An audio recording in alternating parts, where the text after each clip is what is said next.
आप क्रोनोलॉजी समझिए और इस वीडियो को अंत तक देखिए कि ये क्या हो रहा है। एक कुटिल कपटी तथाकथित बुद्धिजीवी ने कुछ समय पहले ठाकुर का कुआं कविता संसद के अंदर गाई और उसके बाद उसने बोला कि अपने अंदर के ठाकुर को मारो। अभी कुछ दिनों पहले एक कुपमंडुक कायर ने संसद के अंदर राणा सांगा और उनके वंशजों को गद्दार कहकर संबोधित किया। उस पार्टी के सुप्रीमो ने उसका समर्थन कर दिया। बाबरनामा में लिखे को सच माना, मेवाड़ के लिखे को नहीं, गैजेटियर में लिखे को नहीं, कोई किसी भी कंटेम्प्रेरी हिस्टोरियन को लिखे को नहीं, क्योंकि शायद उनके आदर्श बाबर हैं इसी वजह से। इसके पहले विपक्ष के सबसे बड़े नेता ने कथित हाथरस कांड के पूर्व आरोपियों को बलात्कारी कह के संबोधित कर दिया संसद के अंदर, ये जानते हुए भी कि उन चारों में से 3 को कोर्ट ने बरी कर दिया है और बाइज्जत बरी कर दिया है और एक को गैर इरादतन हत्या में सजा हुई है। दरअसल क्षत्रिय जाति से होने के कारण वो बरी होके भी पॉलिटिकल दोषी हैं, क्योंकि वो इस पॉलिटिक्स ऑफ कन्वीनियंस में एक कॉमन विलन है जिसको कैसे भी गरिया के अपने वोट बैंक को टारगेट किया जा सकता है। इसके पहले संसद में एक रूम टेम्परेचर आईक्यू वाले पूर्व बसपा सांसद मलूक नागर ने मिहिर भोज का मुद्दा उठाया और उनको गुजर घोषित ही कर दिया। ये सब कुछ अंदर बैठे तमाम सांसदों के सामने ही हो रहा था, जिसमें क्षत्रिय समाज से और कथित तौर पे समाज के हितैषी तमाम सांसद बैठे हैं, लेकिन कोई कुछ कर नहीं पाया। कुछ बोलना तो दूर की बात है। जब हमने उनसे पूछा कि आप ऐसी घटिया बयानबाजी पर शांत क्यों रह जाते हैं, तो उनका कहना था कि वो शालीनता से उसका विरोध कर रहे हैं। बहरहाल क्रोनोलॉजी समझिए कि कैसे संसद के अंदर एक समुदाय को, जिसने सबसे ज्यादा बलिदान इस देश के लिए सैकड़ों सालों तक दिया है, उसको विलन बनाया जा रहा है। कैसे सामाजिक ताने बाने में दूसरे को बुरा दिखाकर किसी और को अच्छा दिखाने की कोशिश की जा रही है। दरअसल संसद के अंदर किसी सांसद का बयान उसका प्रिविलेज होता है, उसको पुलिस, कोर्ट और बाहर की न्याय व्यवस्था से इम्यूनिटी होती है।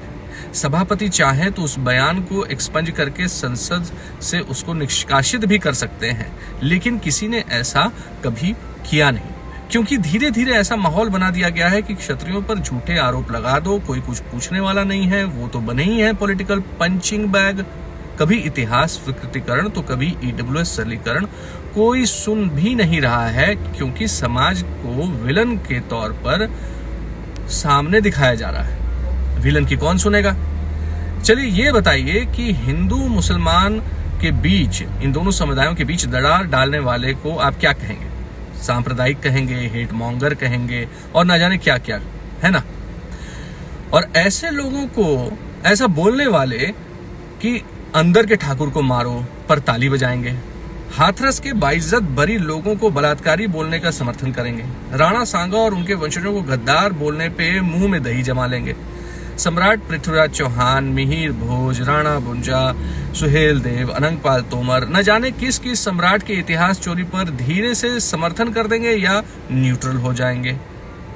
दुगलापन भी 2 बार छत से कूद कर मर जाए इन लोगों का दुगलापन देख के। 2 धर्मों के बीच दरार डालने वाला बुरा है, 2 जातियों के बीच घृणा पैदा करने वाला अच्छा है। बहुत क्रांतिकारी है, बशर्ते येन केन प्रकार ठाकुर को गरिया रहा। आजादी के बाद इतिहास लेखन वामपंथियों के हाथ में था, सिनेमा भी उनके हाथ में था। अब ना जाने कौन कौन से राइट विंग के हाथ में चला गया है, जहां पूरे इकोसिस्टम में क्षत्रियों के लिए कोई जगह नहीं है सिवाय विलन के रोल के। किसी क्षत्रिय को देश का हीरो न बनने देने के लिए दसियों हजार ट्विटर अकाउंट लगे हुए हैं दिन रात। राणा सांगा मुद्दे पर समर्थन करते हुए भी जयचंद बोल के धीरे से साइड से डस के निकल जाते हैं, ये जानते हुए भी कि जयचंद्र गहरवार एक परम प्रतापी शासक थे और पृथ्वीराज रासो एक काव्य है, इतिहास नहीं। दरअसल पूरा हक देना नहीं चाहते शौर्य पे, उसको धीरे से दबा के रखना चाहते हैं। क्या जाने मिलेगा दूसरे को बांटने को और उससे अपनी पॉलिटिक्स स्ट्रांग होगी। ये वीडियो कैसा लगा कमेंट बॉक्स में बताइएगा। कई दिनों से ये वीडियो बनाना चाह रहा था, बना नहीं पा रहा था व्यस्तता के कारण, और अभी जो चल रहा है उस माहौल में थोड़ी सावधानी बरतिएगा।